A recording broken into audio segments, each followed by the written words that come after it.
Сегодня свой профессиональный праздник отмечают дознаватели МЧС. Как правило, их работа остается за кадром, но имеет не меньше значения, чем непосредственная борьба с огнем на месте пожара. Узнать причины возгорания, чтобы такой случай не повторился вновь. Подробнее о празднике и работе дознавателей МЧС в следующем материале.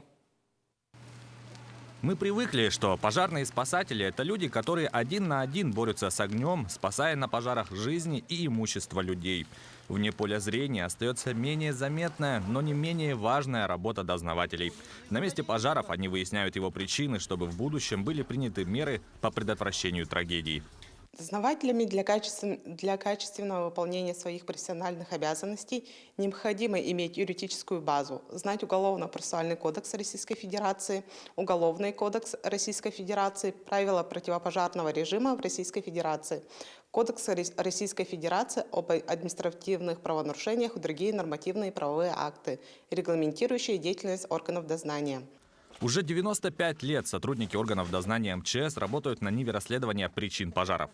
Право самостоятельного производства дознаний по делам о нарушениях противопожарных правил органам государственного пожарного надзора было предоставлено циркуляром НКВД РСФСР и Народного комиссариата юстиции РСФСР от 23 января 1928 года.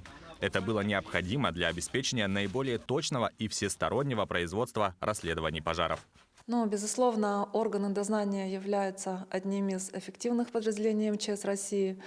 Органы дознания МЧС Республики ежегодно рассматривают более 1000 сообщений о преступлениях, связанных с пожарами, расследуют и направляют в суды уголовные дела.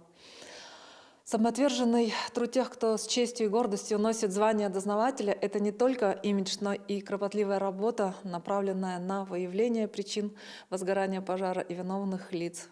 Помимо проведения расследований, дознаватели раздают жителям памятки о пожарной безопасности, читают лекции в школах, встречаются с жителями многоквартирных деревянных домов, которые находятся в зоне риска, проводят беседы с руководителями предприятий, управ округов города, а также обходят объекты с проверками.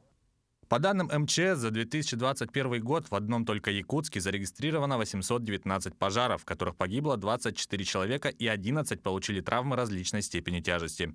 Уже в 2022 году в столице региона отмечено 700 пожаров, которые послужили причиной гибели 12 человек и травмирования 17. По региону же в 2021 году произошло 2326 пожаров. В них погибли 96 и пострадали 81 человек. В прошлом году из-за 1954 пожаров погибли 67 и травмированы 80. Невооруженным взглядом можно увидеть сокращение числа пожаров. Это и есть один из главных критериев оценки работы дознавателей. Результат активной профилактической деятельности, которая является одной из основных задач сотрудников государственного пожарного надзора. Юрий Осипов, Семен Семенов, Якутск.